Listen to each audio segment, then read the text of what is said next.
අයිබෝන් සුබදෑසනක් ප්‍රාර්ථනා කරනවා සියලු දෙස සමග එකතු වෙලා සිටින ප්‍රේක්ෂක ඔබ සැමටම අද පෙබරවාරි මාසේ 19 වෙනිදා සිකුරාදා දවස. අපි ලෝකය ගැන කතා කරනකොට දේශපාලන ආර්ථිකය පරිසර සාධක ගැන අපි නිරන්තරයෙන් කතා කරනවා. අපි දන්නවා ලෝකයේ රටවල් වලට කොයිතරම් මේ භූ දේශපාලනය කියන දේ ප්‍රයෝජනවත්ද කියන එක. ඔවුන් Tamanගේ ගොඩබිම මුහුද සහ අහස කියන මේ සාධක තුන පදනම් කරගනිමින් කොයිතරම් ආර්ථික වශයෙන් ශක්තිමත් වෙන්න දේශපාලනමය වශයෙන් ශක්තිමත් වෙන්න උත්සාහ කරනවාද. ඉතින් ඒ වගේම තමයි පරිසරය කියන සාධකය මිනිසාට විවිධාකාරයෙන් බලපෑම් කරනවා. ඉතින් මේ සියල්ල සවිස්තරාත්මකව ඔබට අහන්නට ලැබෙන්නේ සිව් දෙසින්. අදත් අපි සූදානම් සිව් දෙස කොහොමද මේ තොරතුරු ඔබ වෙත විශ්ලේෂණාත්මකව මේ විවිධාකාර වූ ශේෂ්ත්‍රයන් පිළිබඳව තොරතුරු ගෙන එන්නේ කියලා විමසා බලන්නට. අදත් ප්‍රවීණ විදේශ විත්ති විචාරක මාධ්‍යවේදී ප්‍රසාද් තොටංගොඩ එකතු වෙනවා සිව් දෙස ඔබ වෙත ගෙන එන්නට. ආයිබෝන් සුබදෑසනක්. එහෙමනම් මුලින්ම අපි බලමු අද මොනවද අපි මේ සම්බන්ධයෙන් කතා කරන්න කියලා.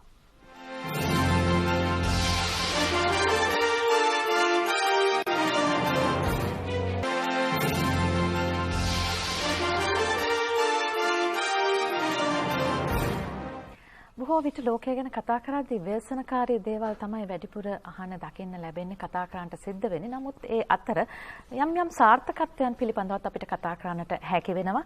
ඇමරිකානු අභ්‍යවකාශ ඒජන්සිය NASA ආයතනය අඟහරු ග්‍රහයා වෙත මේ ආඝාතයකට බොහොම සාර්ථක ලෙස Tamanගේ යානය ගොඩබස්වා තිබෙනවා. ඉතින් වසර 2ක් තුල කැණීම් කටයුතු, පාෂාණ කැණීම් කටයුතු කොහොමද සිදු කරන්නේ? පර්යේෂණවල ප්‍රතිඵල ලෝකයට ඉතාම ඉක්මනින් දකින්නට ලැබී. ඔව්, දැන් අපි ගත්තොත් මේක මේ සති කිහිපේ ඉතාම වැදගත් වෙනවා. මොකද අඟහරු ගවේෂණය සම්බන්ධයෙන් වැදගත් ඒ වගේම ඉතාම සාර්ථක ක්‍රියාමාර්ග කිහිපයක් අපිට වාර්තා වුණා. පළමුවෙන් මීට සතියකට පෙර අපි කතා කරා එක්සත් අරාබි එමීර් රාජ්‍ය ලෝකේ පළවෙනි වතාවට අරාබි රටක් විදිහට අඟහරු මතට ගවේෂණ යානයක් ගොඩ බැස්සවීම පිළිබඳව. ඒ වගේම චීනය ඉතාම සාර්ථක විදිහට අඟහරු ගවේෂණ මෙහෙයුමක් ක්‍රියාත්මක කිරීම ගැන කතා කරා. දැන් ඒ අලුත්ම පරිච්ඡේදය තමයි ඊයේ රාත්‍රී ශ්‍රී ලංකාවේ වේලාවෙන් රාත්‍රී 11ට පමණ අඟහරු ගවේෂණ NASA ආයතනය විසින් යවන ලද පසුගිය වසරේ යවන ලද යානය එය ඇතුළත් වෙනවා පර්සිවියරන්ස් කියලා හඳුන්වන අඟහරු රෝවරය. එහෙමත් නැත්නම් දැවැන්ත රොබෝ යන්ත්‍රයක් ඒ අඟහරු මතට සාර්ථකව ගොඩ බැස්සවීම තමයි අපිට ඊයේ දිනේ වාර්තා වුණේ. එතකොට දැන් මෙන්න මේ ආකාරයෙන් තමයි මේ කාර්ය සිද්ධ වුණේ. ප්‍රථමයෙන් ප්‍රෝබ් එක කියලා හඳුන්වන කොටස ඒ යානය අඟහරු ග්‍රහලෝකයේ වායුගොඩට ඇතුල් වෙලා ඉන් අනතුරුව එක් අදියරකදී අර රෝවරය මුදා හරිනවා අඟහරු මතට පතිත වීම සඳහා.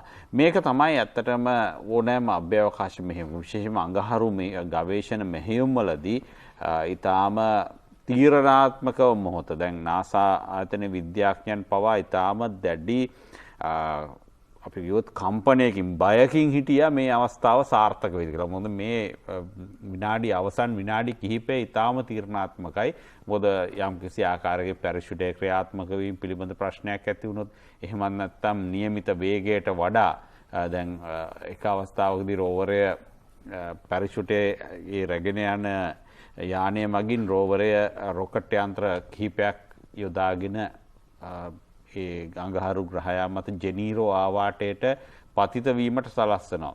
දැන් මෙහි තියෙන අවදානම තමයි ඇතැම් විට එක රොකට් යන්ත්‍රයක් හෝ ක්‍රියාත්මක නොවුනොත් මේ සම්බර්තාවයේ ගිලිහිලා යානය බිමට ඇද වැටලා විනාශ වෙන්න පුළුවන්. ඒ නිසා මේ මෙහෙයුමේ ඊටාම තීරණාත්මකම අවධිය තමයි ඊයේ පසුකලේ සාර්ථකව. දැන් ඒ අනුව යානය ඊටාම සාර්ථක ලෙස ගොඩ බාලා තියෙනවා අඟහරු මතට. දැන් පර්සිවියරන්ස් රෝවරය මෙතන ඉඳලා සුනිත්‍රක වගේ වසර 2ක් යනකම් ක්‍රියාත්මක කරන්න NASA ආයතනයේ විද්‍යාඥයන් බලාපොරොත්තු වෙනවා. එතකොට දැන් මොකද්ද මේකෙන් සිද්ධ කරන්නේ? ඇයි දැන් මීට කලින් අපට මතකයි පාත්ෆයින්ඩර් කියලා ඉතාම සාර්ථක මෙහෙයුමක් ක්‍රියාත්මක කළා. මේ යාන අඟහරු මතට මීට වඩා කුඩා රෝවරයක් ගොඩ බස්සලා එමගින් අඟහරු පෘෂ්ඨය මත තිබෙන ඒ පාෂාණ ඒ වගේම අනිකුත් වැදගත් කොටස් අධ්‍යයනය කිරීමේ මේ අවස්ථාව තමයි ඒ රෝවරය සාර්ථක ලෙස ගොඩ බැස්ස අවස්ථාව. විද්‍යාඥයන් ඉතාම සතුටු වුණා. ඔවුන් වඩාත්ම ප්‍රීති වෙලා ප්‍රීති ഘോഷා නගලා එකිනෙකාට සුබ පතා ගත්ත අවස්ථාව තමයි අපි මේ දකින්නේ. නමුත් ඔබට පේනවා ඇති අර මේ අපි ගත්තොත් මේ මොකද්ද මේ දැනට පවතින වසංගත තත්ත්වය නිසා වැඩි එකිනෙකාට ලං වෙන්නේ නැහැ. වෙනතරම් ඕක අපි දකින්න වෙන අවස්ථාවක් වුන් සමරන්නේ එකිනෙකා වැළඳ ගනිමින් අතට දෙමින්. නමුත් එකිනෙකාට බොහොම දුරින් ඉන්නත් වුන් උත්සාහ ගත්ත තත්ත්වයක් අපි දැක්කා. මොකද දැන් මේ මෙහෙයුම ක්‍රියාත්මක කරන්න අවශ්‍ය උන්ගේ දායකත්වය අවශ්‍යයි නිසා උන් වසංගතයට ගොදුරු නොවී ඉන්නත් උත්සාහ ගත්තා. ඒකත් අපිට විශේෂයෙන් සඳහන් කළ යුතු කාරණයක්. මොකද ඔවුන් අර මෙතරම් වැදගත් අවස්ථාවකදී පවා අර සෞඛ්‍ය පුරුදු ආරක්ෂා කරගන්න පෙළඹිලා හිටපු ආකාරය අපිට පෙනුණා. දැන් මේ අනුව බැලුවාම මේ මාස් රෝවර් එහෙමත් නැත්නම් මේ පර්සිවියරන්ස් කියන රෝවරය එහෙමත් නැත්නම් රථය මේක සාමාන්‍ය කුඩා මෝටර රථයක් තරම් ලොකුයි. මේක තමයි මිනිසා මෑත කාලීනව යම් කිසි ග්‍රහලෝකයක් මතට ගොඩ බස්සන ලද සඳ මතට හැරුණු කොට ඉන් පරිබාහිර ග්‍රහලෝකයක් මතට ගොඩ බස්වන ලද විශාලතම ක්‍රියාකාරී යන්ත්‍රය. ඒ වගේම තවත් දෙයක් තියෙනවා. මේ පර්සිවියරන්ස් රෝවරය සතු වෙනවා කුඩා ඩ්‍රෝන යානයක්. මේ ඩ්‍රෝන යානය මගින් බලාපොරොත්තු වෙනවා මේ අඟහරු මත කියන්නේ මේ රෝවරය මගින් ඒ ඩ්‍රෝනය ගුවන්ගත කළා. ඉන් පසුව ඒරියල් පික්චර්ස් එහෙමත් නැත්නම් අපි ගත්තොත් ඒ පළාතේ තියෙන විවිධ භූ විද්‍යාත්මක සහ භූමි දර්ශන පිළිබඳ ඒ වීඩියෝ දර්ශන ඒ වගේම ඡායාරූප ලබා ගැනීමත් ඒ ඩ්‍රෝනය මගින් කරන්න බලාපොරොත්තු වෙනවා. මේක තවත් ඉතිහාසයට එක්වන අවස්ථාවක් විදිහට අපිට හඳුන්වන්න පුළුවන්. මොකද පෘථුවියෙන් පරිබාහිර තැනක ඩ්‍රෝන යානයක් ක්‍රියාත්මක කරන ප්‍රථම අවස්ථාව මේ විදිහට සලකන්න පුළුවන්.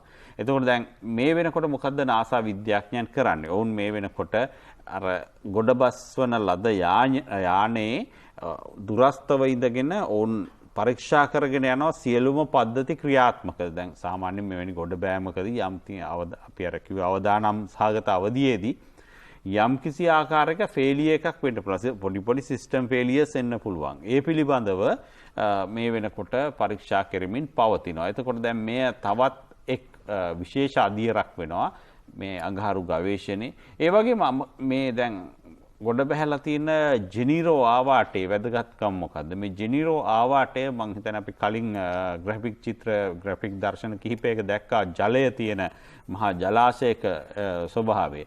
ඒ ජෙනීරෝ ආවාටය මීට පෙර යම්කිසි එක් අවධියක අඟහරු මත ජලය රැඳී විශාල විලක් විදිහට සැලකෙනවා. ඒ නිසා විශ්වාස කරනවා මේ ජෙනීරෝ ආවාටේ යට තියෙන පොළව යට යම්කිසි ආකාරයකින් ජලය පවතින්නට පුළුවන් කියලා. ඒ පිළිබඳව තමයි මූලික පරීක්ෂණ සිදු කරන්නේ. දැන් අඟහරු මත ජලය තියෙන බවට සාධක මීට පෙර සිදු කරනු මෙහෙයුම් ගණනාවකදී ඒ මූලික සාධක සොයාගනු ලැබුවා. නමුත් ඊට වඩාත් තිරසාර ඒ වගේම විද්‍යාත්මක වශයෙන් තහවුරු කිරීමට හැකි සාධක සොයා ගැනීම තමයි මේ පර්සිවියරන්ස් රෝවරය මගින් සිදු කරන කාර්යභාරය. ඉතින් මෙතෙන්දී තව විශේෂ කාරණයක් සඳහන් කරන්න ඕන. දැන් ඔබට මතක ඇති මීට පෙර ආතුව ක්‍රියාත්මක වෙච්ච NASA Pathfinder මෙහෙයුම. එම Pathfinder රෝවරය ක්‍රියාත්මක කරන අවස්ථාවේ අපේ ශ්‍රී ලංකාවටත් යම් කිසි ආකාරයක ආඩම්බර විය හැකි කාරණයක් තිබුණා. මොකද විද්‍යාඥ සරත් ගුණපාල මහත්මයා එම කණ්ඩායමේ සමාජිකත්වයේ දරුවා ඒ අවස්ථාවේ NASA Jet Propulsion Lab කියන එම අංශය මගින් එහි වැඩි දියුණු කරන ලද කැමරා පද්ධතිය සකස් කිරීම සඳහා අපේ සරත් ගුණපාල මහත්මයාගේ දායකත්වය ලැබුණා. ඒ වගේ මෙවර මෙහෙයුමටත් ශ්‍රී ලාංකිකයෙකුගේ දායකත්වය ලැබිලා තියෙනවා. ඒ තමයි විද්‍යාඥ මෙලනි මහාරච්චි. ඇය මෙහි රෝවරය සකස් කිරීමේ කාර්යභාරයට සම්බන්ධ වූ බව අන්තර්ජාලයේ විවිධ නාසා ආයතනයේ සහාය වගේම අනිකුත් වෙබ් අඩවිවල ඇගේ කාර්යභාරය පිළිබඳවත් විශේෂයෙන් සඳහන් කරලා තිබෙනවා. ඒ නිසා ශ්‍රී ලංකාවටත් වැදගත් වෙනවා. මොකද පර්සිවියරන්ස් ක්‍රියාන්විතයට ශ්‍රී ලාංකික විද්‍යාඥවරයෙකුගේ සහාය ලැබීම විශේෂ කාරණයක් විදිහට අපිට හඳුන්වන්න පුළුවන්. එතකොට දැන් මෙතන මේ ක්‍රියාවලිය ගැන බැලුවහම අඟහරු ග්‍රහය මෙතරම් වැදගත් වෙන්නේ ඇයි? දැන් අපි ඉතිහාසයේ දිහාවට යොමු වුණොත් සුනේත්‍ර අඟහරු ගවේෂණය සඳහා මුලින්ම ඔය අපි ගත්තොත් මේ මිනිසා අභ්‍යවකාශ ගවේෂණ ආරම්භ කරන්න 1960 දශකයේ 1962 වෙනකොට සෝවියට් දේශය සමත් වෙනවා අඟහරු ගවේෂණය සඳහා යානා දෙකක් යොමු කරන්න. ඒවා සාර්ථක ප්‍රතිඵල තරම් ලබා ගන්න නැහැ. නමුත් අඟහරු ආසන්නයට ගිහිල්ලා ප්‍රථම වතාවට සාර්ථක ලෙස ප්‍රතිඵල ලබා ගන්න සමත් වෙනවා නාසා ආයතනය 1965 දී ගුවන්ගත කරන ලද යානාව. එතකොට දැන් ඉන් අනතුරුව අවස්ථා ගණනාවකදී දැන් මැරිනර් යානා මැරිනර් 1965 ජූලි 14-15 කියන දිනවලදී ඒ මැරිනර් 4 කියන ඇමරිකානු අභ්‍යවකාශ යානය මගින් මේ අඟහරු ග්‍රහයාගේ ඊට ආසන්න වෙලා එහි ඡායාරූප ලබා ගන්නවා. තොරතුරු ගවේෂණය කරනවා. ඉන්පසුව 1971 අවධියේදී සෝවියට් දේශය නැවත වතාවක් යානා දෙකක් යොමු කරනවා අඟහරු මතට ගොඩ බැසීම සඳහා. මාස් 2 මාස් 3 කියන යානා ඒවයින් මාස් 2 පෘථිවියේ ඉඳලා ගමන් කළා අඟහරු මතට ගොඩ බසින්නට පෙර ආතුව මාස් 2 අක්‍රිය වෙනවා. ඉන්පසුව මාස් 3 එක ගොඩ බසිනවා. නමුත් එය ඉතා කෙටි කාලයක් තුල අක්‍රිය වෙනවා. ඒ වගේ ෆේලියස් එහෙමත් නැත්නම් පසුබට වීම ගණනාවක් වාර්තා වෙනවා. ඉන්පසුව නැවත වතාවක් නාසා ආයතනය 1974 දී අඟහරු මෙහෙයුමක් වයිකින් මෙහෙයුම ක්‍රියාත්මක කරනවා. ඒ වගේ ඉන්පසුව 1988 දී සෝවියට් දේශය ෆෝබෝස් 1-2 කියන මේ අභ්‍යවකාශ යානා යොමු කරනවා අඟහරු ගවේෂණය සඳහා. ඉන් පසුව අපිට අවස්ථා ගණනාවකදී මේ 1988 මෙහෙයුමින් පස්සේ 1992 දී මාස් ඔබ්සර්වර් කියන යානය, ඉන් පසුව 1996 දී මාස් 96, මාස් ක්ලයිමට් ඔබ්සර්වර් 1999, මාස් පෝලාර් ලෑන්ඩර් 1999, ඒ වගේම ජපානයේ ක්‍රියාත්මක නොසෝමි මෙහෙයුම 2003 වසරේදී, ඒ වගේම බීගල් 2 කියන මෙහෙයුම 2003 වසරේදී, ඉන්පසු 2011 දී ෆෝබෝස් සහ චීනයේ යන්හෝ 1 කියන අභ්‍යවකාශ මෙහෙයුම, ඉන්පසු 2016 දී අපිට වාර්තා වෙනවා ෂියෆ්‍රලි කියන අභ්‍යවකාශ මෙහෙයුම. ඉතින් අපිට පේනවා අපි මේ වසර ක්‍රියාත්මක වෙච්ච අර චීන සහ එක්සත් අරාබි එමිරාජ්‍ය මෙහෙයුමට අමතරව තමයි අපි ওই ඉතිහාසයේ මෙහෙයුම් ගැන සඳහන් කළේ. ඉතින් අඟහරු ගවේෂණය සඳහා විශාල උනන්දුවක් මිනිසා දක්වලා තියෙනවා කියන එක මේන් අපිට තහවුරු වෙනවා. හේතුව තමයි අපි කලිනුත් සඳහන් කළ පරිදි අඟහරු බොහෝ දුරට මේ අපි ගත්තොත් අභ්‍යවකාශ අපේ මේ සෞරග්‍රහ මණ්ඩලයේ මිනිසාට යම්කිසි ආකාරයකින් හෝ ජීවත් වීමට සුදුසු පරිසරයක් සකසා ගැනීමට අනාගතයේදී ඉඩකඩ තිබෙන්නේ අඟහරු ග්‍රහය මත පමණයි. මොකද විෂ වායු සහගත තත්ත්වයන් වල අඩු තත්ත්වයක් දකින්න ලැබෙන. ඒ වගේම ජලය මේ අපි අර සඳහන් කරපු කලින් උපකල්පන ග්‍රැෆික් චිත්‍රය තමයි මේ විදිහට අඟහරු මත දැවැන්ත ජලාශ තිබුණා කියලා විද්‍යාඥයන් තුල ලොකු විශ්වාසයක් තියෙනවා. ඒ තහවුරු කර ගැනීම තමයි මේ වෙනකොට අපේක්ෂා වෙලා තියෙන්නේ. එක් අතකින් මේ ඇමරිකාවේ අඟහරු ගවේෂණයට ශ්‍රී ලාංකිකයින්ටත් අභිමානයක් තිබෙනවා. අනිත් අතට අපිට දකින්නට පුළුවන් රටවල් අතර මේ සම්බන්ධයෙන් ලොකු තරඟයකුත් තිබෙනවා තමන්ගේ හැකියාව තාක්ෂණය ප්‍රදර්ශනය කිරීමේ. දැන් ඇමරිකාව මේ විදිහට සාර්ථකත්වයට එක් පැත්තකින් පත් වෙද්දිත් කොවිඩ් වසංගතය වගේම අනිත් අතට ඔවුන් තවත් කරදරයකට මුහුණ පා තිබෙනවා. ටෙක්සාස් ප්‍රාන්තය ප්‍රමුඛ ප්‍රාන්ත කිහිපයක් මේ හිම කුණාටු තත්ත්වය නිසා මම හිතන්නේ ටෙක්සාසි මිලියන 7ක පමණ ජනතාවක් මේන් දැන් පීඩාවට පත් වෙලා. ඔසුනේත්‍ර මේ පීඩාව අපි මොකද්ද කියන එක විස්තර කරන්න ඕන. මොකද මේ සාමාන්‍ය ටෙක්සාස් වගේ ප්‍රාන්තයක් අපි ගත්තාම දැන් මේ වෙනකොට දැන් අපි කතා කරනවා ගෝලීය උණුසුම ඉහළ යාම සහ ගෝලීය දේශගුණික විපර්යාස පිළිබඳව. ඒ වගේම කෙටි කාලිනව ඇතිවන කාලගුණික විපර්යාස පිළිබඳව. දැන් මේ වෙනකොට අපිට අහන්න දකින්න ලැබෙන දේවල් අනුව මේ ගෝලීය දේශගුණික වෙනස් වීම පිළිබඳ විද්‍යාත්මක සංකල්පයන් විස්තර කිරීමේදී විද්‍යාඥයන් පෙන්වා දෙන කාරණයක් තමයි දැන් එක්ස්ට්‍රීම් වෙදර් එහෙමත් නැත්නම් දැන් අපි බලාපොරොත්තු වෙන්නේ ගෝලීය උණුසුම ඉහළ යාමේදී උණුසුම වැඩි වෙලා සීත තත්ත්වයන් අඩු වීම ඒ වගේම වර්ෂාව අඩු වීම වගේ දේවල් නෑ. ඇතැම් අවස්ථාවලදී මේවා අවශ්‍ය ප්‍රමාණයට වඩා එහෙමත් නැත්නම් මේක මේ අපි ඉංග්‍රීසියෙන් හඳුන්වන එක්ස්ට්‍රීම් වෙදර් පැටර්න්ස් කියන්නේ අතිශයින් කටුක සහ දරුණු වූ ආන්තික අන්තයකට ගියපු කාලගුණික තත්ත්වයන් දකින්න ලැබෙනවා. දැන් ඇතැම් අවස්ථාවල අපිටත් අපේ මේ කාලගුණික දේශගුණික තත්ත්වයන් විශ්ලේෂණය කළ බලද්දී ඔබට මතකද පසුගිය වසරවල අසාමාන්‍ය විදිහට සාමාන්‍ය වහින් නැති කාලවල ගම් වතුර ගලන තරමට වැස්ස ලැබෙනවා. ඒ වගේම මේ සාමාන්‍ය වැස්ස ලැබෙන්න ඕන මෝසම් කාලවකවානුවලදී මෝසම නිසි පරිදි ලැබෙන්නේ නැහැ. අධික ලෙස පෑවිල්ලක් පවතිනවා. ඉතින් මේ වගේ එක්ස්ට්‍රීම් වෙදර් පැටර්න්ස් පවතිනවා. දැන් ඇමරිකාවේ පවතින තත්ත්වය අපිට සලකන්න වෙන්නේ විග්‍රහ කරන්න වෙන්නේ මේ එක්ස්ට්‍රීම් වෙදර් පැටර්න් එකක් විදිහට. දැන් ටෙක්සාස් ප්‍රාන්තය ගැන සඳහන් කරනවා. ටෙක්සාස් කියන්නේ ඇමරිකාවේ වඩාත්ම දකුණු දිග ප්‍රාන්ත වලින් එකක්. ඒ කියන්නේ මායිම. මෙක්සිකෝට මායිම් වෙන්නේ ටෙක්සාස් ප්‍රාන්තය.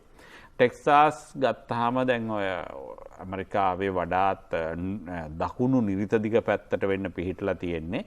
ඔය ප්‍රාන්ත සියල්ලම ගත්තාම කැලිෆෝනියා, ටෙක්සාස්, නෙවාඩා, ඒ වගේම අපි ගත්තොත් කොලරාඩෝ ඔය වගේ මේ ප්‍රාන්ත ටික ගත්තාම මේවා මේ සාමාන්‍යයෙන් අධික සීතලක් පවතින ප්‍රාන්ත නෙමෙයි සුනේත්. මොකද දකුණු ප්‍රදේශයට බර වෙන්න තියෙන්නේ. අපි ගත්තොත් ඔය උතුරු දිග ඇමරිකා කැනඩායට මායිම් වෙච්ච වොෂින්ටන් ප්‍රාන්තය, ඒ වගේම මිචිගන්, විස්කොන්සින් වගේ ප්‍රාන්ත ගත්තාම ඒවා සාමාන්‍ය මේ වගේ අධික සීත තත්ත්වයන්ට මුහුණ දීම සාමාන්‍ය දෙයක්. ඒ ප්‍රාන්ත ඊට හැඩගැහිලා තියෙන්නේ. නමුත් ටෙක්සාස් කියන්නේ උණුසුම තියෙන ප්‍රාන්ත. දැන් අපි ගත්තොත් සමයකේදී නැත්නම් ග්‍රීෂ්ම ඍතුවේදී ගියාම මේ ලංකාවට වැඩිය උණුසුමක් අපිට දැනෙනවා ටෙක්සාස් වල. මේ නිකන් මේ පිච්චෙනවා වගේ. ඇතැම් වෙලාවට ඔය අපේ ඔය මේ උතුරු මැද උතුරු පළාත්වල තියෙනවා වගේ බොහොම මේ සැර කටුක මේ උණුසුම් තත්ත්වයක් ඔය ටෙක්සාස් වල තියෙන්නේ. නමුත් දැන් මේ සීත කාලයේ අසාමාන්‍ය විදිහට ශීත රැල්ලක් අපි කියොත් කෝල්ඩ් වේව් එකක් ඇති වෙලා තියෙනවා. ඒ වගේම හිම කුණාටු තත්ත්වයන් ඇති වෙලා තියෙනවා. උෂ්ණත්වය පහළ බහැලා තියෙනවා. සෙල්සියස් අංශක ඍණ 17ක් 18ක් වෙනකන්. ඒ කියන්නේ හිම මිදෙන උෂ්ණත්වයට වඩා තවත් අංශක 18ක් උෂ්ණත්වය පල්ලෙහාට බහැලා. ඉතින් ටෙක්සාස් ප්‍රාන්තය සාමාන්‍යයෙන් මෙවැනි දෙයකට මුහුණ දෙන්න සූදානමක් නැහැ. මොකද ටෙක්සාස්හි එවැන්නක් නිරන්තරයෙන් නැති නොවන නිසා.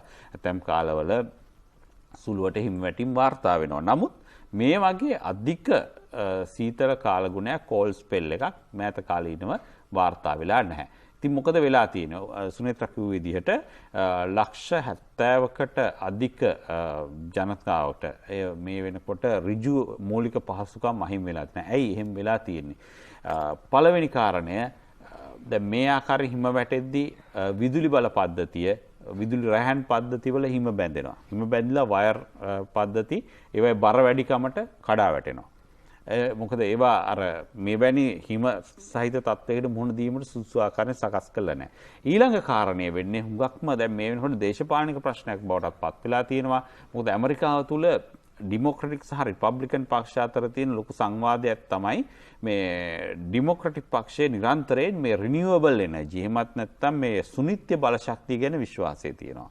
නමුත් රිපබ්ලිකන් පක්ෂයේ වුන් සාම්ප්‍රදායික මතධාරී ඔවුන් සඳහන් කරන්නේ මේ වෙනකොට මේ තවමත් අපි මේ සුනිත්‍ය බල ශක්තිය වෙනුවට ෆොසිල ඉන්ධන සහ ගල් අඟුරු භාවිත කළ යුතුයි. ඒ ඇමරිකාව තුල මේ ඉන්ධන ලැබෙනවා. ඒ නිසා ඇමරිකාව තමන්ගේ සම්පතක් විදිහට ඒක භාවිත කළ යුතුයි කියන මතේ ඉන්නවා.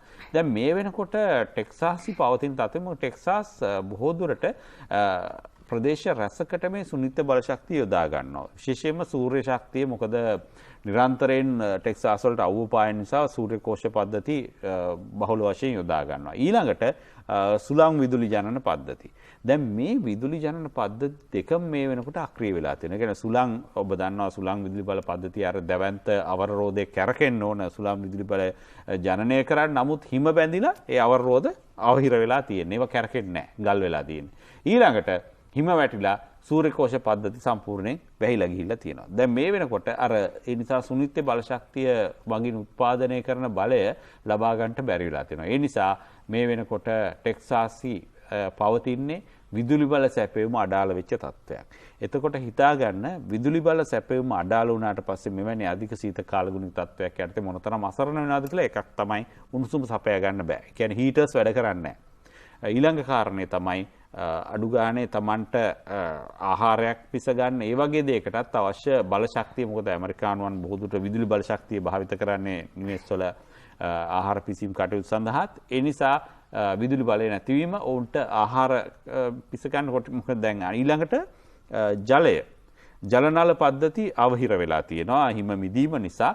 මේ නිසා ජනතාවට කියලා තියෙනවා වතුර උණු කරලා ගන්න කියලා. ඉතින් වතුර උණු කරගන්න විදිහක් නැහැ වුන්ට. මොකද කිසිම අතකින් අර විදුලි බලය නැති නිසා ඒ උණුසුම ක්‍රියාත්මක කරගන්න බැරි වෙලා තියෙනවා. ඉතින් ඒ නිසා මේ වෙනකොට පවතින ඊටාම නරක තත්වයක් ජන ජීවිතය බහුල වශයෙන් අඩාල වන තත්වයක් ඇති වෙලා තියෙනවා. මේ නිසා ඇතැම් අය ඔය දැන් අපි දන්නවා මේ වගේ තත්වයක් ඇති වුණාම මේ කොතරම් වසංගත කාලයකදී වුණත් මේ හැකි අය මේකෙන් මිදෙන්න කටයුතු කරනවා. දැන් මේ වෙනකොට විවේචන එල්ල වෙනවා ඔය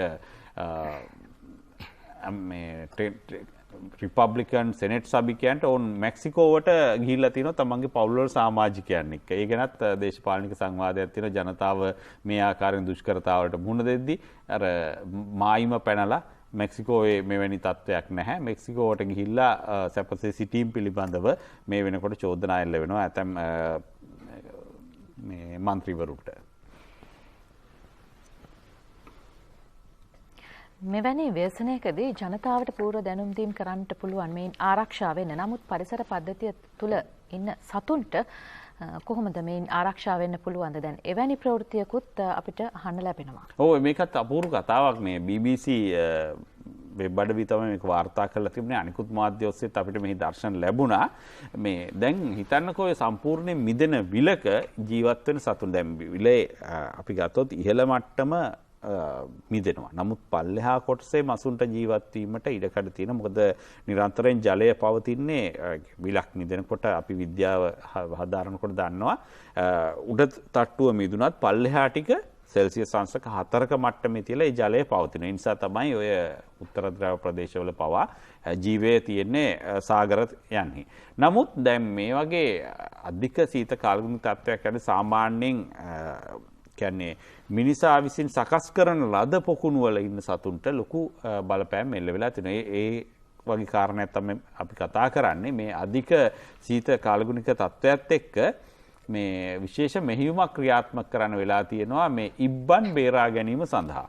මොකද මේ ටෙක්සාසි උණුසුම් දේශගුණික තත්ත්වයන්ට හැඩගැහිච්ච මේ ඉබ්බන්ට මේක දරා ගන්න බෑ. ඒ වගේම කැස්බෑවන්ට මේ ප්‍රදේශ ආසන්න සාගර ප්‍රදේශවල ඉන්න. ඒ නිසා මේ සතුන් බොහොම අඩපණ වෙලා අකර්මණ්‍ය වෙලා ඒ වෙරළ තීරයට ගසා ගැනීම වාර්තා වුණා. දැන් මේ වෙනකොට ඉබ්බන් සහ කැස්බෑවන් 4700ක් පමණ බේරා ගැනීමට ස්වේච්ඡා සේවකයන් සමත් වුණා කියලා වාර්තා වෙනවා. මේ සතුන්ට ඔවුන් ඉතාම අසරණයි මේ තත්ත්වයේ යටතේ. ඒ වගේම තමයි මේ වෙරළාසන්නේ හිටපු සතුන්ට ගැඹුරු මුහුදට යා ගන්නවත් හැකියාව ලැබිලා නැහැ. ඔවුන් ඉතාම ඉක්මනින් මේ අධික සීත තත්ත්වයේ යටතේ අඩපණ වෙලා තියෙනවා. ඒ නිසා ඔවුන් බේරා ගැනීමේ යහුසුලුව සිද්ධ වෙනවා. ඔබට පේනවා ඇති මොනතරම් වෙනදට සාමාන්‍ය කැස්බෑ ගොඩට ගෙනාවහම මේ අය මොනතරම් අර තියෙන අවල්පත් ගහමින් අරගල කරනවා මේ මිදිලා යන. නමුත් බොහොම අකර්මණ්‍යව වැතිරලා ඉන්න ආකාරයක් පේනවා. ඒ නිසා අපිට පේනවා මේ අධික සීත කාලගුණික තත්ත්වය මොනතරම් නරක විදිහට මේ අසරණ සතුන්ට බලපාලා තියෙනවද කියලා. තවත් පරිසර සාධකයක් විතර තමයි අපේ අවධානය එට්නා ගිනිකන්ද ඔන්න මේ මාසේ දෙවෙනි වතාවටත් යලිත් සක්‍රිය වී තිබෙනවා. ඔව් යුරෝපයේ තියෙන වඩාත්ම සක්‍රිය ගිනිකන්ද වගේම යුරෝපයේ උසම ගිනිකන්ද. දැන් එට්නා ගිනිකන්ද එක් පැත්තකින් බරපතල ආකාරයේ ව්‍යසනයක් මේ වෙනකොට සිද්ධ කළා නෑ. මොකද එට්නා ගිනිකන්ද තියෙන එහි සක්‍රිය භාවය නිසාම ඉතාලි බලධාරීන් එහි අවට කලාපයේ ජනතාව ජන ශූන්‍ය කලාපයක් බවට පත් කරලා තිබෙනවා. ඒ නිසා විශාල හානියක් වාර්තා වෙන්නේ නැහැ. මොකද නිරන්තරයෙන් එට්නා ගිනිකන්ද පුපුරා යනවා. දැන් භූවිද්‍යාඥයන් සඳහන් කරන ආකාරයට මේ ගිනිකන්ද ඇති වෙලා තියෙන්නේ මීට වසර ලක්ෂ 5කට පමණ පෙර. නමුත් අපි දන්නවා ගිනිකඳු විවිධ කාලවකවානුවලදී අක්‍රිය වෙනවා, සම්පූර්ණ නිද්‍රාවටපත් වෙනවා, සම්පූර්ණයෙන්ම නිමිලා යනවා. නමුත් එට්නා ගිනිකන්ද ඒ බිහි වෙලා ගත වෙච්ච අවුරුදු ලක්ෂ 5 තුලම එක හා සමාන ආකාරයෙන් වසරේ අවස්ථා ගණනාවකදී මේ ප්‍රබල පිපිරීම් වාර්තා වෙන ආකාරයට සක්‍රියව පවතිනවා. දැන් මේ අපි දකින්නේ ඉදුමාරය සහිත අලු නිකුත් වෙන ආකාරය. ඔය දකුණු දිග ඉතාලිය තමයි එට්නා පිහිටලා තියෙන්නේ. මෙහි නිකුත් වෙන අලු පතිත වෙන බව වාර්තා වෙනවා සිසිල් දූපතටත්. ඒ කියන්නේ ඉතාලියේ ප්‍රධාන භූමියෙන් බැහැරව තියෙන දූපත. දැන් මේ වෙනකොට අපි දකිනවා ඔය ගිනිකන්දේ බෑවුම් ප්‍රදේශය රාත්‍රී කාලයේ සම්පූර්ණයෙන්ම රතු පැහැයෙන් දිදුලනවා. මොකද අර ලාවා පුපුරන ලාවා ගලා එන ආකාරය තමයි කඳු බෑවුම් දිගේ පල්ලෙහාට ගලා එන ආකාරය තමයි දකින්න ලැබෙන්නේ. ඒ වගේම අපි විශේෂයෙන් සඳහන් කර යුතු කාරණයක් තියෙනවා. මෙතරම් සක්‍රිය වුණත් එට්නා ගිනිකන්ද සහ පිපිරීම් බලන්න නිරන්තරයෙන් සංචාරකයන් ඇදී එනවා. නමුත් මෙවර මේ පවතින ගෝලීය වසංගත තත්ත්වයේ යටතේ සංචාරකයන් පැමිණීමක් වාර්තා වෙන්නේ නැහැ. නමුත් සාමාන්‍ය කාලවකවානුවකදී එට්නා ගිනිකන්ද දැක බලා ගන්න බහුල වශයෙන් සංචාරකයන් පැමිණෙනවා. මේ යම් ආකාරයෙන් නිද්‍රාගතව තියෙන කෙටි කාලය තුලදී එහි මුදුනටත් යන්න සංචාරකයන්ට අවස්ථාව ලැබෙනවා. නමුත් වැඩි කාලයකදී දුරින් ඉඳලා තමයි මේක නිරීක්ෂණය කරන්න ලැබෙන්නේ. ඉතින් එට්නා ගිනිකන්දක් වුණත් ඒක මේ යම් කිසි ආකාරයේ ව්‍යසනකාරී තර්ජනයක් එල්ල කරලා අනිත් පැත්තෙන් ඉතාලියට ආර්ථික වාසියකුත් ගෙනත් දෙනවා. හැබැයි මේ කාලේ නෙමෙයි. මේ විවිධ පරිසර සාධකයන් ලෝකයේ දකින්නට ලැබෙනවා. ඒ හැම පරිසර සාධකයකටම මිනිසා විසින් කොයිතරම් සූදානම් වෙන්න ඕනේද? අපි දන්නේ මොන ව්‍යසනයන්ට අපිට මිනිස්යෙන් විදිහට මුහුණ දෙන්නට සිදු වෙනවාද කියලා. ඒ නිසා සූදානම තමයි වැදගත්. ඉතින් ඒ වගේම මෙවැනි තත්ත්වයන් පිළිබඳව ලෝකයේ පිළිබඳව අවධානයෙන් සිටීමත් වැදගත්. ඒ නිසා සියුදසත් සමග එකතු වන්න නැවතත් හෙට දවසේදී අපි අදට සමාප්ත කරනවා වැඩසටහන. ප්‍රවීණ විදේශ විත්ති විචාරක මාධ්‍යවේදී ප්‍රසාද් දොඩංගොඩ අද සියලු තොරතුරු ඔබට ගෙනාවා. ස්තුතියි ඔබට එකතු වීම සම්බන්ධයෙන්. එහෙමනම් අපි සමු කරනවා යහපත් දවසක් ඔබට ප්‍රාර්ථනා කරමු. ආයිබෝවන්.